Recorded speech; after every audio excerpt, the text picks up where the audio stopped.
आजकल 10-11 साल की लड़कियां बालिग हो रही हैं।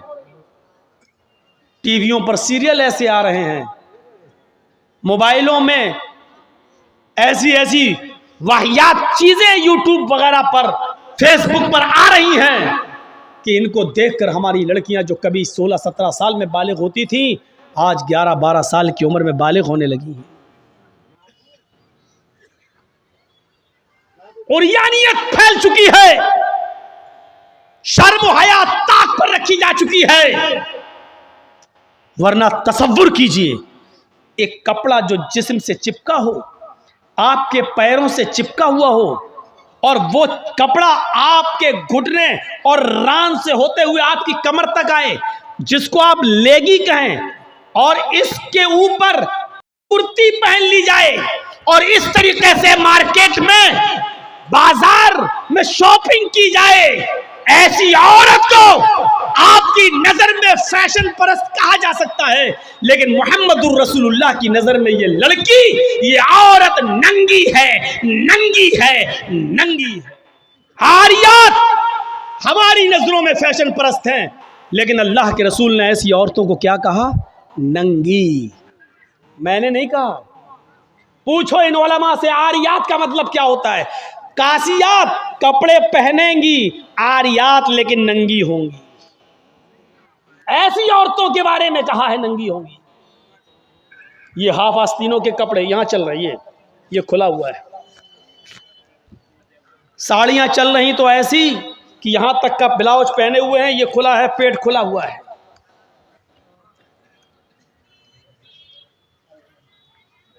और जो चंद बुरके अब चल भी रहे हैं बिहार बंगाल में, पहले तो चलते नहीं थे, तो अब बुरकों में भी डिजाइन चलने लगी है। कड़े हुए बुरके, डिजाइनदार बुरके। अब एक बात बताइए, बुरके को आप एक तो डिजाइनदार बना रहे हैं, और दूसरा जब औरत या लड़की जब बुरका ओढ़ती है तो सीने पर फूल बना दिए हैं। ये बताइए यहां फूल बनाने की क्या जरूरत थी? जब वो पहनती है तो फूल सीने पर, और वो लड़की ने ये बुरका खरीदा क्यों?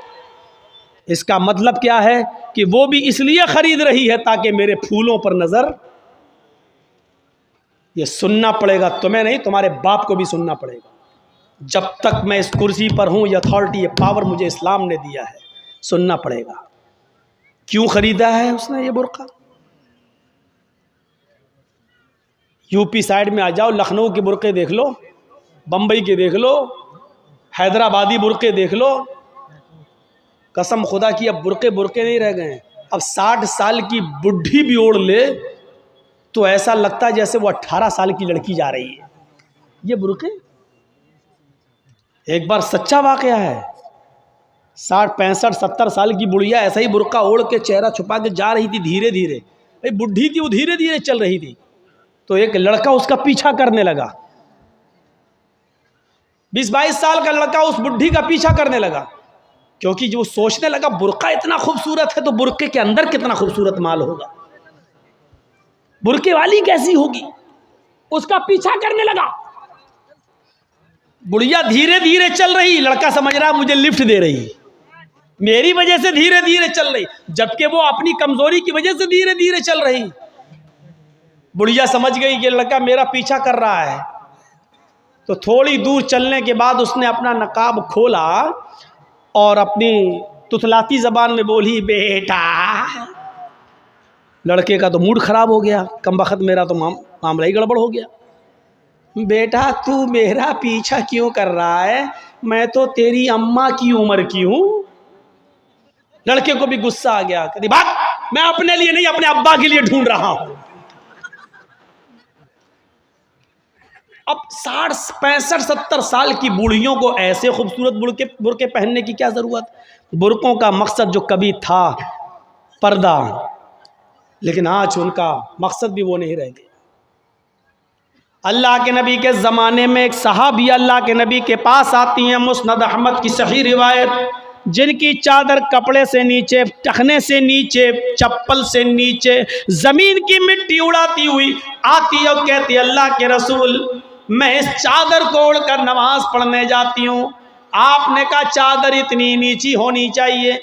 उसने कहा अल्लाह के नबी कभी कभी जमीन पर पेशाब व पायखाना पड़ा होता है, गंदगी पड़ी होती है, तो क्या मैं थोड़ी सी ऊपर करके पायखाना गंदगी को क्रॉस करके आगे निकल जाऊं? आपने कहा नहीं, दाएं से निकल जा, बाएं से निकल जा। कहने लगी दाएं भी मर्द बैठे होते हैं, बाएं भी मर्द बैठे होते हैं, मुझे उसी गंदगी के ऊपर से निकलना है। अल्लाह के रसूल इजाज़त दे दीजिए, मैं थोड़ा सा ऊपर कर लूँ और निकल जाऊँ, उसके बाद नीचे कर लूँगा। जब गंदगी को क्रॉस कर लूँगी तो चादर में नीचे कर लूँगी। अल्लाह के नबी कहते हैं अगर मर्द दाएं बैठे हैं, बाएं बैठे हैं, तो तू उसी गंदगी के ऊपर से निकल जा। कहने लगी अल्लाह के रसूल वो गंदगी मेरी चादर में लग जाएगी, आप मुझे ऊपर उठाने की इजाजत नहीं दे रहे हैं, टखने से ऊपर, चप्पल से ऊपर चादर उठाने की इजाजत क्यों नहीं दे देते? आपने कहा नहीं, चादर उठाने की इजाजत, चप्पल से भी ऊपर चादर उठाने की इजाजत नहीं दूंगा। कहा अल्लाह के रसूल फिर उस चादर में पेशाब और पायखाना लग जाएगा। आपने कहा लग जाने दे। कहने लगी अरे अल्लाह के रसूल उसी चादर को तो ओढ़कर मैं नमाज पढ़ती हूँ मस्जिद में। जब ऊपर औरतों का अलग इंतजाम होता है या पर्दे में औरतों का इंतजाम होता है, तो मैं इसी चादर को ओढ़े ओढ़े नमाज पढ़ती हूँ। आपने कहा उसी चादर को ओढ़ कर नमाज पढ़ ले। कहने लगी उसमें पेशाब और पायखाना लग जाएगा, क्या उसी और चादर को ओढ़ कर नमाज पढ़ लूं? आपने फरमाया हाँ आए औरत, जब पेशाब और पायखाना तेरी चादर में लगेगा, जब तू आगे बढ़ेगी तो तेरी चादर जमीन पर पड़ी हुई मिट्टी से रगड़ खाएगी, क्योंकि तेरी चादर नीचे है। जब पेशाब और पायखाना उसमें भर जाएगा, जब तू आगे बढ़ेगी तो जमीन पर पड़ी हुई मिट्टी पर तेरी चादर रगड़ खाएगी, और जमीन पर पड़ी हुई मिट्टी से रगड़ने की वजह से जमीन की पाक मिट्टी तेरी चादर को पाक कर देगी। लेकिन तुझे चादर उठाने की इजाजत नहीं, उसी चादर में तू नमाज पढ़ ले। गंदगी लगती है तो लग जाने दे, आगे बढ़ेगी तो जमीन पर पड़ी हुई पाक मिट्टी तेरी चादर को पाक कर देगी। मेरे भाइयों, पेशाब और पायखाना देखकर भी अल्लाह के रसूल ने औरत को चादर उठाने की इजाजत नहीं दी। मेरी बहनों, तुम्हारे दिल कैसे गवारा कर लेते हैं? जलसों में भी चूड़ियां खरीदने के लिए, बैलून खरीदने के लिए, जलेबियां खरीदने के लिए तुम किस तरीके से लेडीज पिंडाल से निकलकर तुम बाजारों में घूम लेती हो? शर्म आनी चाहिए। तुम्हारे कलेजे और तुम्हारे दिल कैसे गवारा कर लेते हैं कि लड़के और लड़कियां एक जगह शॉपिंग करें, दुकानदारी करें, खरीदारी करें? ये तुम्हारे कलेजे, तुम्हारे ज़मीर कैसे गवारा कर लेते हैं? जबकि अल्लाह के नबी फरमाते हैं ला यखलुअन्न रजुलुम बिमरातिन इल्ला कान सालिसुहुम शैतान। कोई मर्द किसी औरत से तन्हाई में न मिले, कोई मर्द किसी औरत से अकेले में न मिले कि उसमें तीसरा शैतान होता है, उसमें तीसरा बहकाने वाला शैतान होता है। मेरे भाइयों, इस्लाम का कानून यही है, इस्लाम का निज़ाम यही है। एक औरत, उसका शौहर मर चुका है, औरत के पास बहुत ज़्यादा पैसा है, वो हज करना जाना चाहती है, शौहर इंतकाल कर गया, अब औरत अकेले हज करने नहीं जा सकती है, जबकि मुस्तती है, साहिब इस्तिताअत है, हज करने जाना चाहती है, अच्छा काम करने जाना चाहती है। इस्लाम कहता है कि तेरा शौहर नहीं है तो भाई के साथ जा, भाई नहीं है तो बाप के साथ जा, बाप नहीं है तो बेटे के साथ जा, लेकिन किसी महरिम का होना जरूरी है, उसके साथ जा। चीख कर औरत कहती है कोई नहीं है, मेरे पास दौलत है। अल्लाह के नबी कहते हैं फिर दौलत संभाल कर अपने पास रख। अगर तेरा भाई नहीं है, बेटा नहीं है, शौहर नहीं है, बाप नहीं है, कोई महरिम नहीं है, तो तू अकेले हज करने नहीं जा सकती है। नहीं, अरे अल्लाह के नबी, मेरा पड़ोस में बड़ा अच्छा नेक हाजी नमाजी नेक आदमी रहता है, मैं इसको भाई बना लेती हूँ, चली जाऊं। फरमाया नहीं नहीं, मुंह भोले भाई को भाई बनाकर उसके साथ तुम हज करने नहीं जा सकती हो, इसलिए कि अपने मुंह से किसी को भाई बोलने से वो तुम्हारा सगा भाई नहीं हो जाएगा, अपने मुंह से किसी को बेटा बोल देने से वो बेटा नहीं हो जाएगा। तुम किसी को बेटा बोल दो, भाई बोल दो, जो चाहो बोल दो, लेकिन इस्लाम ये कहता है कि उसके साथ भी औरत को इजाजत नहीं है कि वो हज करने जाए। अगर कोई नहीं है तो मत जाओ, लेकिन इस्लाम इस बात की इजाजत नहीं देता है कि तुम अकेले जाओ या किसी को बहन, किसी को भाई या बेटा बना कर जाओ, इस बात की इजाजत नहीं देता। इस्लाम एक इबादत में, हज जैसी इबादत में भी औरत को किसी गैर मर्द को मुंह बोले भाई और मुंह बोले बेटे के साथ भी जाने की इजाजत नहीं देता। तो मेरे भाइयों, जब खाने काबा में जाने की इजाजत नहीं देता है, सफा मरवा की सई की इजाजत नहीं देता है, इतनी खूबसूरत इबादत की इजाजत नहीं देता है, तो बाजारों में अकेले घूमकर शॉपिंग करने की इजाजत कैसे देगा? फिर बाजार के अंदर औरत को अकेले जाने की इजाजत कैसे देगा? इतनी खूबसूरत इबादत करने की इजाजत नहीं देता है, इतनी खूबसूरत इबादत करने की इजाजत नहीं देता है, तो मेरे भाइयों फिर औरत को बाजारों में घूमने की इजाजत कैसे देगा? फिर बाजार में घूमने और बाजार में सैर व तफरीह की इजाजत कैसे देगा? हमारी माँ बहनों को इस बात को सोचना चाहिए, गौर करना चाहिए, संजीदगी से इसको लेना चाहिए। एक जमाना था, हजरत फातिमा कह रही हैं, आए अली मैं इतनी बीमार हूँ, इतनी बीमार हूँ, लगता नहीं कि इस बीमारी में मैं बच पाऊंगी। आए अली अगर मुझे कुछ हो जाए, अगर मेरा इंतकाल हो जाए, आए अली तो मुझे दिन के उजाले में दफनाने मत ले जाना, रात की तारीकी में ईशा की नमाज के बाद मुझे कब्रिस्तान में दफन करना। हजरत अली ने कहा, आए फातिमा ऐसा क्यों कह रही हो? अगर तुम्हारा इंतकाल सुबह फजर के बाद हो तो क्या ईशा तक हम तुम्हारे जनाजे को रखेंगे, मिट्टी को रखेंगे? तुम्हारे बाप का, तुम्हारे अब्बू का फरमान है कि मैयत को जल्दी कब्रिस्तान ले जाओ, फिर मैं लेट कैसे करूं? फरमाती हैं, आए अली, आए मेरे प्यारे शौहर, मुझे रात में ही ले जाना, मेरी बात को गिरा बांधो, मेरी बात को मजबूती से पकड़ लो, मेरी वसीयत को याद रखना, चाहे मेरा इंतकाल कभी भी हो, लेकिन मुझे ईशा के बाद दफनाना, मुझे दिन के उजाले में कब्रिस्तान न ले जाना। हाय अली, मैं नहीं चाहती हूँ कि मेरे मुर्दा जिस्म पर पड़े हुए कफन पर भी किसी गैर मर्द की नजर पड़े, मैं अपने कफन पर भी किसी गैर मर्द की नजर नहीं पड़ने देना चाहती हूँ। हाय अली, मुझे रात में ले जाना, दिन के उजाले में नहीं। मैं नहीं चाहती कि मेरे कफन पर भी किसी गैर मर्द की नजर पड़े। मेरे भाइयों, इंतकाल के बाद निकाह जायज़ नहीं है, इंतकाल के बाद शादी नहीं होती है, लेकिन इंतकाल के बाद भी अपने जिस्म को तो छोड़ो, अपने कफन को भी किसी गैर मर्द को देखने की इजाजत नहीं दे रही है। ये था हजरत फातिमा का पर्दा। इस पर्दे की रोशनी में मेरी बहनों, अपने गरीबानों में झांक कर देखो, अपने गरीबानों के बटन खोलो और तलाश करो, हम कहाँ खड़े हैं, हमारा पर्दा क्या है, हमारी इज्जत व आबरू क्या है। आज हमारे चेहरों का हरकस नाकस देख रहा है, कल तक हमारे खूबसूरत गालों को कभी आसमान की निगाहों ने भी नहीं देखा था, चांद और सितारों ने भी नहीं देखा था, और आज जो चाहता है देख लेता है, हरकस नाकस जिसको चाहो आज वो बड़ी आसानी से हमारी बहनों बेटियों का दीदार कर रहा है। और एक और बात, जितना अमीर बाप है, जितना अमीर बाप है, जितना भी बाप अमीर मिलेगा आपको, आप देखिएगा उसकी बेटी उतने ही कम कपड़े पहने हुए होगी। किस बात का अमीर है तू? काहे का अमीर है तू? अपनी बेटी को 5 मीटर का कपड़ा लाकर नहीं दे सकता है तो काहे का अमीर है तू? कंजूस और बखील बाप। अल्लाह ताला ने इन अमीरों को ऐसी सजा दी है, ऐसी सजा दी है, कल तक ये गरीबों की लड़कियों को डांस कराया करते थे, आज अल्लाह ताला ने इन अमीरों की लड़कियों के जिस्मों से कपड़े उतार कर उनको लोगों की नजरों को दीदार करने पर मजबूर कर दिया। आज इन अमीरों की लड़कियों के जिस्मों से कपड़े उतरवा कर आज गरीब इन लड़कियों को देख रहे हैं, उनका नजारा कर रहे हैं। आज अमीरों को अल्लाह ने ये सजा दी है, आज वो फैशन समझते हैं कि मेरी बेटी फैशनेबल कपड़े पहने हुए हैं।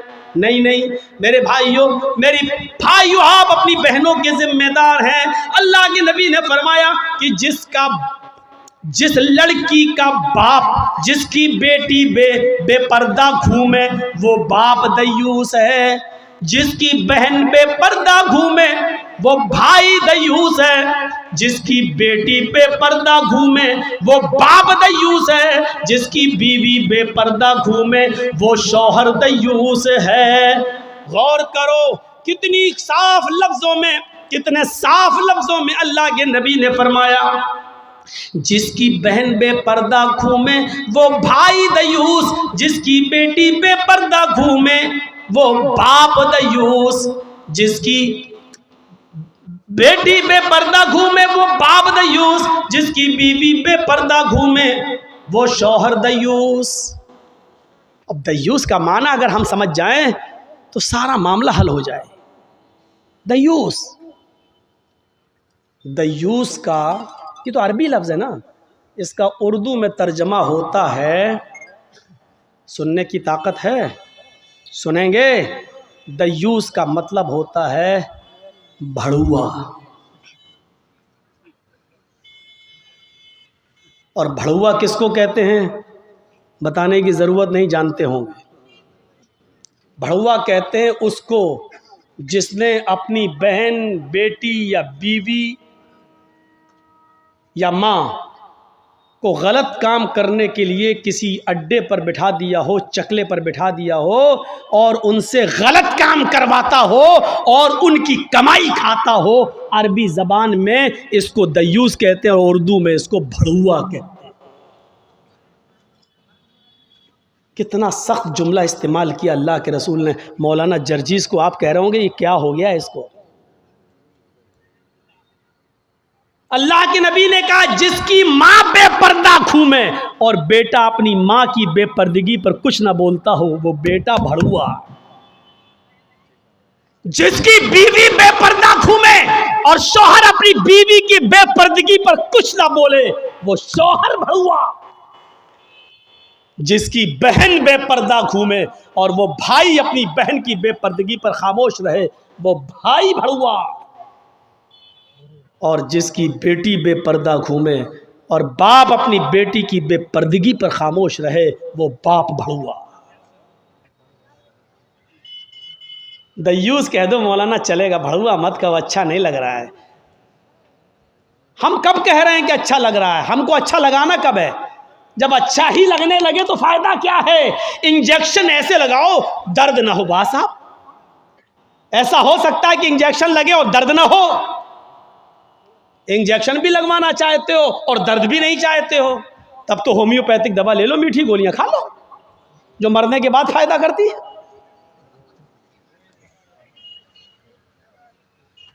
होम्योपैथिक दवा के बारे में यही मशहूर है, बहुत लेट फायदा करती है, तो हमने कह दिया मरने के बाद फायदा करती है। लेकिन सिस्टम मिल जाए तो जादू की तरह भी फायदा करती है, बहुत जल्दी भी करती है।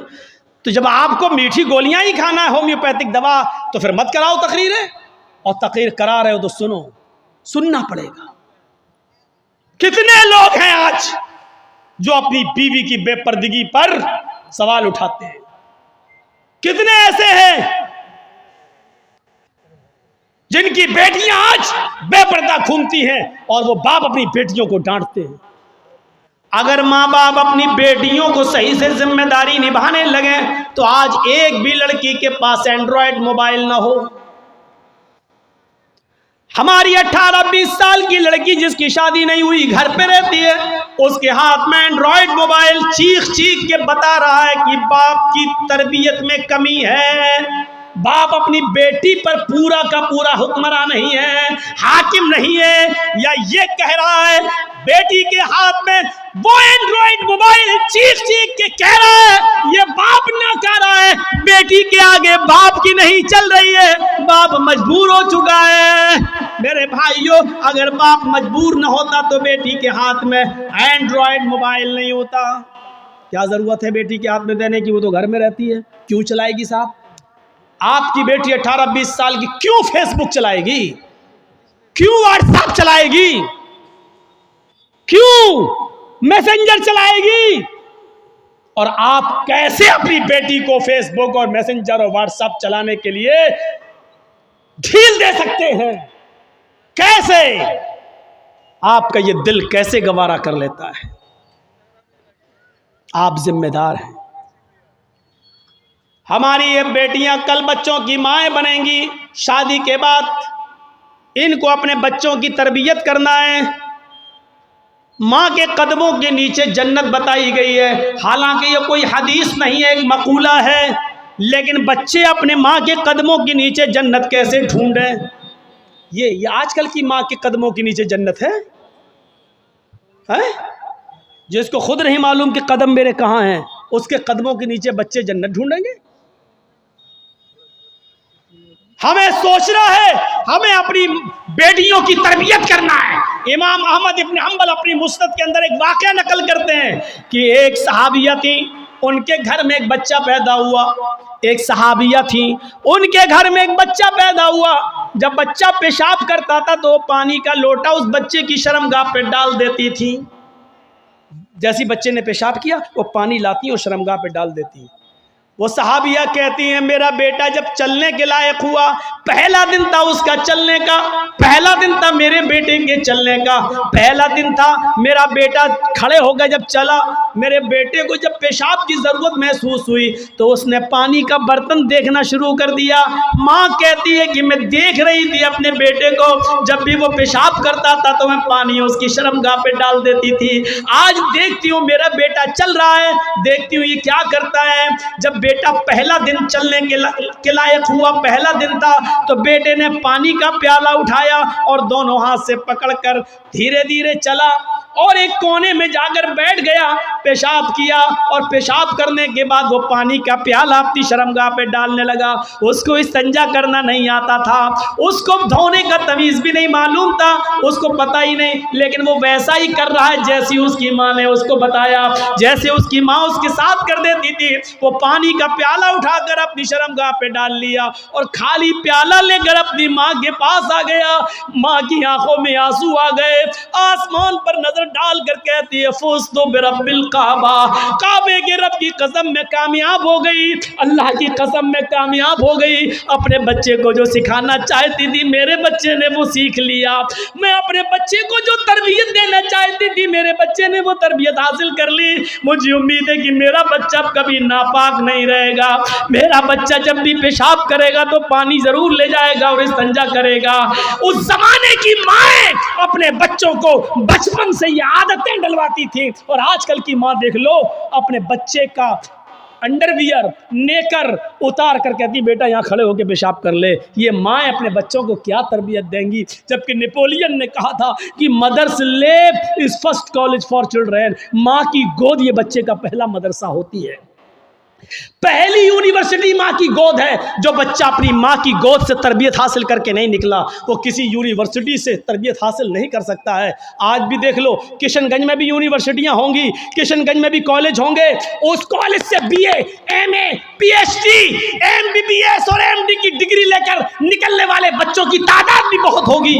लेकिन उन्हीं बच्चों को देखिए खड़े होकर सड़क के किनारे पैंट की चैन खोलकर धार मार रहे होंगे, पेशाब कर रहे होंगे। ये इन यूनिवर्सिटियों के फारिगीन स्टूडेंट हैं जो फारिग होकर निकले, जिनको MD करने के बाद, MBBS करने के बाद भी पेशाब करने की अकल नहीं आई है। इनसे तो बेहतर वो कुत्ता है जो कम से कम पेशाब करता है तो एक टांग तो उठा लेता है ताकि उसके ऊपर छींटे ना आए। इन्होंने यूनिवर्सिटी से पढ़ने के बाद भी ये कुत्ते से भी बदतर बनकर निकले हैं। वो यूनिवर्सिटी इनको इंसान नहीं बना सकी, वो कॉलेज उनको इंसान नहीं बना सके, वो स्कूल इनको इंसान नहीं बना सके। MD PhD करने के बाद भी आज कुत्तों से बुरी तरह पेशाब करते हुए नजर आएंगे। कह लेने दीजिए मुझे कुत्ता, गधा, जो कुछ भी बोलता हूं मैं सब। आज मुझे इजाजत दीजिए मेरे भाइयों, कहो कि जानवरों की इजाजत मत बोलो, हम लोग इंसान हैं। कुरान ने भी जानवरों की मिसालें दी हैं। उलाइका कल अनआम बल हुम अजल, ये चौपायों की तरह हैं बल्कि उनसे भी ज्यादा गए गुजरे। कुरान ने कहा है ये चौपायों की तरह है बल्कि उनसे भी ज़्यादा गए गुजरे, उनसे भी ज़्यादा गए गुजरे। जब कुरान ने मिसाल दी है तो हम क्यों नहीं मिसाल दे सकते? अपने बारे में सोचो, सोचो। हैं? अब्दुल कादिर जिलानी बगदादी रहमतुल्लाह अलैह की तारीख कौन नहीं जानता, जिनको आज लोग बड़े पीर साहब के नाम से भी जानते हैं, जिनके नाम पर 11वीं की बिरयानी की डेग भी बनाते हैं। वो अब्दुल कादिर जिलानी जब 12 साल के थे, उनकी माँ ने उनको एक काफिले के साथ भेजा था। कहा बेटे हालात कितने भी सख्त हो लेकिन झूठ कभी मत बोलना। और जब चोरों ने और डाकुओं ने जब इस काफिले को लूटा तो इस बच्चे से पूछा अब्दुल कादिर से, तेरे पास भी कुछ है? उसने कहा हाँ है। कहा क्या है? 40 अशरफी। कहाँ है? मेरे कुर्ते के अस्तर में। अस्तर को फाड़ के देखा तो 40 अशरफी मिली। पूछा बेटा ये तो ऐसी जगह छिपी हुई थी, किसी को पता नहीं, तूने क्यों बता दिया? लड़के ने जवाब दिया, मेरी माँ ने मुझे चलते वक्त नसीहत की थी कि बेटा हालात कितने भी खराब हो लेकिन कभी झूठ मत बोलना। मैंने अपनी बात, माँ की बात मानी है।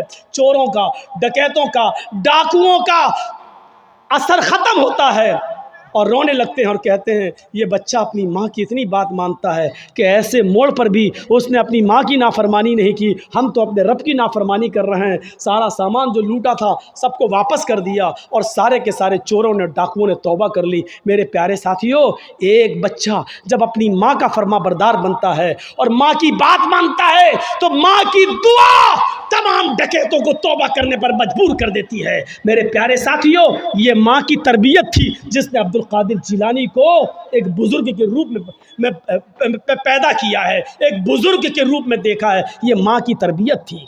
और एक उस माँ की तरबियत पर नज़र डालो कि जब सुल्तान डाकू को फांसी हुई, जब सुल्तान डाकू को फांसी के तख्ते पर लटकाया गया तो उससे पूछा गया तुम्हारी आखिरी तमन्ना क्या है? उसने कहा मेरी आखिरी तमन्ना यह है कि मेरी फांसी मेरी माँ के सामने मुझे दी जाए। उसकी माँ को बुलाया गया, कहा तेरा बेटा तेरे आंखों के सामने मरना चाहता है। सुल्तान डाकू की माँ की आंखों में आंसू आ गए। पुलिस वालों ने पूछा आखिर माँ के सामने तुम क्यों मरना चाहते हो? उसने कहा ताकि मेरी माँ देखे मौत के वक्त पैर कैसे तड़पते हैं, हाथ कैसे तड़पते हैं और रूह कैसे निकलती है। कहा लेकिन तुम इसके लिए माँ को क्यों मजबूर करके लाए हो? फरमाया पुलिस वालों तुम नहीं जानते हो, जब मैं 8 साल का था, 10 साल का था, मेरी माँ ने मुझसे एक अंडा मंगवाया था। मैं एक दुकान पर गया था, मैं अंडा लेने गया था लेकिन एक अंडा मैंने चोरी कर लिया था दुकानदार का और मैं उसको अपनी जेब में भर लिया था। फिर मैंने उसके पैसे नहीं दिए थे, वापस आ गया। मैंने जब वो अंडा अपनी माँ को दिया और पैसे भी वापस किए, माँ ने कहा अंडे वाले ने पैसे नहीं लिए। मैंने कहा नहीं मैं अंडा चुरा लाया हूँ। तो मेरी माँ ने मुझे थपथपाया था कि बेटा हम लोग गरीब हैं, अच्छा किया तूने ये पैसा बचा लिया, किसी और काम आएगा। फिर यहीं से मुझे चोरी की आदत पड़ती है, मेरे हौसले बढ़ते हैं, फिर मैं डाकू बनता हूँ। फिर मैंने लोगों का माल लूटा और जब लोगों ने नहीं दिया तो मैंने उनकी जानें ली। फिर मैं बहुत बड़ा लुटेरा बन गया और इतना बड़ा लुटेरा बना के पकड़ा गया और कानून ने मुझे फांसी की सजा दी। अगर मेरी माँ ने मुझे अंडा चुराते वक्त जब मैं घर पे लाया था उसी वक्त एक थप्पड़ मारा होता और अंडे वाले को देकर माफी मांग ली होती तो आज मैं इतना बड़ा चोर नहीं बनता, आज इतना बड़ा मैं डाकू नहीं बनता, आज मैं इतना बड़ा लुटेरा नहीं बनता। ये मेरी माँ की तरबियत थी जिसने मुझे फांसी के तख्ते पर चढ़ा दिया। मेरे भाइयों मेरा भी वक्त हो गया है इसलिए मैं थोड़ा सा बस जुमले ख़त्म करने वाला हूँ। आप थोड़ा सा बैठे रहिए, इसी तरीके से मोबाइल जलाए रहिए। तो मेरे भाइयों माँ की तरबियत ही कुछ हुआ करती है।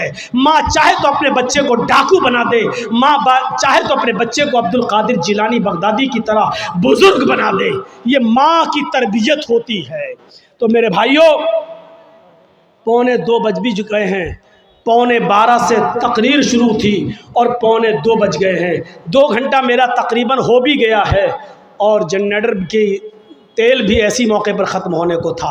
तो मेरे भाइयों माँ की तरबियत से इबरत हासिल करो।